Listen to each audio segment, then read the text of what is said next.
To the second segment today is Sold with Updike Pugh. You missed it just now. Our producer counted us back in, and he goes 3, 2, a little bit longer, 2, 1, and we're back. Thank you so much for joining us again. We've got a great second segment. We're going to talk a little bit about Outdoor kitchens. one of my favorite topics because I love to grill out, and 'tis the season to get out there and salmon, steaks, hamburgers, whatever it is. These kitchens are going to make it that much better. They really are, and I'll tell you one of the things I've gotten into lately is watching TikTok videos, and I've gotten addicted to them. I've not posted a single one, but I love watching people cook in TikTok videos. It has inspired me to get back into cooking again. And they do it in such a way that, the videos are only 60 seconds long. And so they've got to cram all that information into that 60-second period. And for some reason, my brain seems to absorb it that way. And so I have been considering some of the appliances that I'm seeing people cook on. You did buy that thing. I bought an air fryer. A double air fryer, Well, a stand-up. It's just broken up is all it is. It's about the same size as every other one. Is it? Yeah, it is. Okay. But the other thing, no. So anyway, we wanted to talk today about outdoor kitchens and just kind of talk through the variety that you can go through. And it's really important because there's so many different types. You can start all the way from the tiny one, like we're about to talk to you now. They're limited space. Don't worry. There is something out there now for just about everyone. Amazon is an amazing asset right now these days because it can get that to you. But the tiniest little ones, I think, did we get a link that we're going to show everybody? Actually, there's a link to this on our website. Okay. So if you go to updikepew.com/outdoor kitchens, it will take you to the link for this article. And there it is right there. Yeah, the inspiration for today's video came from an article that we were reading that was written by Jamie Weiss, and it's on houselogics.com, which is one of the National Association of Realtors tools that we have to work with. So talk about the first one. So I love a tiny space because I feel like it's one of the ways that people really can figure out, A, like you with TikTok videos, but B, it's a really great place, like whether you're having everybody over for the game or you're just grilling out because it's Tuesday night and you just need to decompress. This is a really great setup, and there's so many different elements. Here you can see they've done the small Weber here, and I believe this is one of those small green butane tanks, and it's very interesting because we were over at client's house the other night for dinner, and Dave cooked some amazing chicken on a Weber grill that is identical to this. So you don't have to have all of the hoopla to actually come up with a really great meal. You really don't. And you can, even going to the kind of the next level up from this, there are outdoor kitchen kits that are available that make all the sense in the world if you don't want to be the one that kind of builds it from the ground up. Okay, and so that's the next one on that link. If we can get back, you will see. This is called, it's a kitchen kit, and the web address is www.oous.com. And for my backyard, there is a really strong possibility that this configuration right here works. One of the great things is I was looking at the different website, you can incorporate your own grill. You can incorporate an egg, a sink, a fridge, or like right there, you've got a smoker. So there's a bunch of different elements, but one of the things that I thought was really, really smart is the way that they're incorporating the decorative.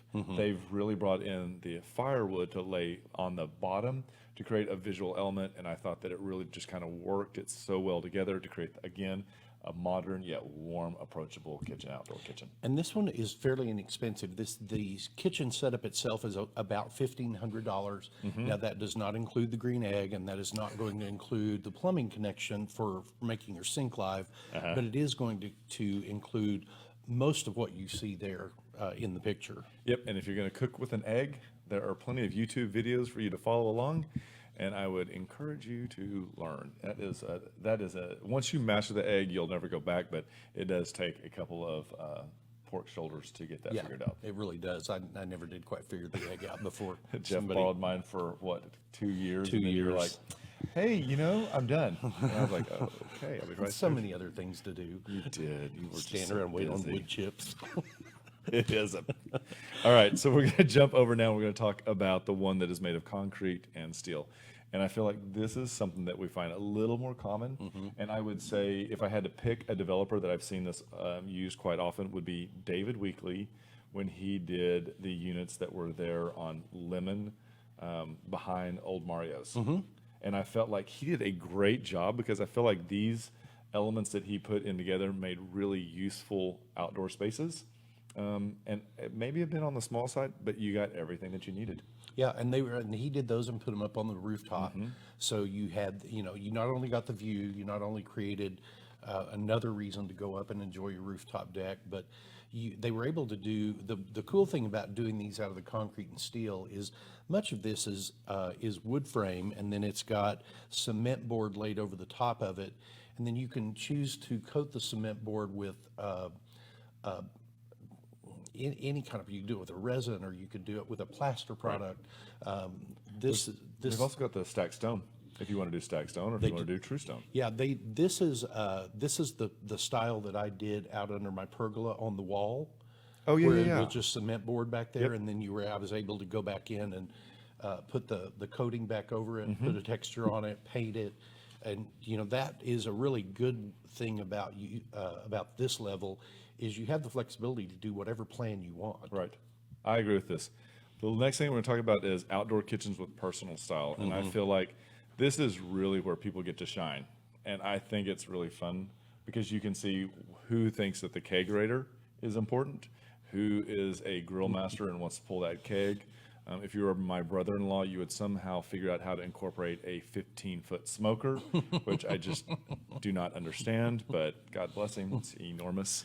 But it is a really great way to create both a focal point and a really interesting place to come and have really great community. And I feel like it's even more important given everything that we've been through now, and as things open up, these are just going to be used, I feel like, almost every night.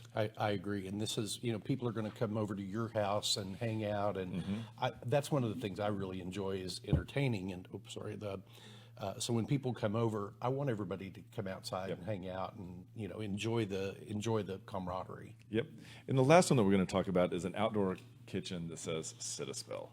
And I think that that's really critical. We showed Mike and Kristen homes earlier this summer, and there was one of the houses over in East Dallas, and it had this amazing outdoor kitchen. But what really kind of accented it was the different elements that incorporated seating and just allowed you to really enjoy it beyond just dinner. And the lighting, the umbrellas, the color, everything you bring into it is going to add just another little layer of personality to it, I think. One of the other things I wanted to point out is that the outdoor kitchen, adding outdoor kitchens is one of the largest ROIs you can get in terms of investment on your house. So you're not, we tell people all the time, take those projects on because you're going to enjoy the living in that environment. There are very few things you can get, dollar for dollar return on, but it's the benefit you give or the energy efficiency you receive. NAR's report from 2020 said that outdoor kitchens return just over 70% return on investment. And I get it, and one of the other benefits is that outdoor living space is not considered heated or air conditioned, and therefore doesn't show up on your taxes.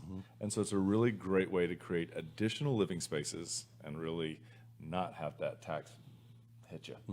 Absolutely. So I hope this has been helpful.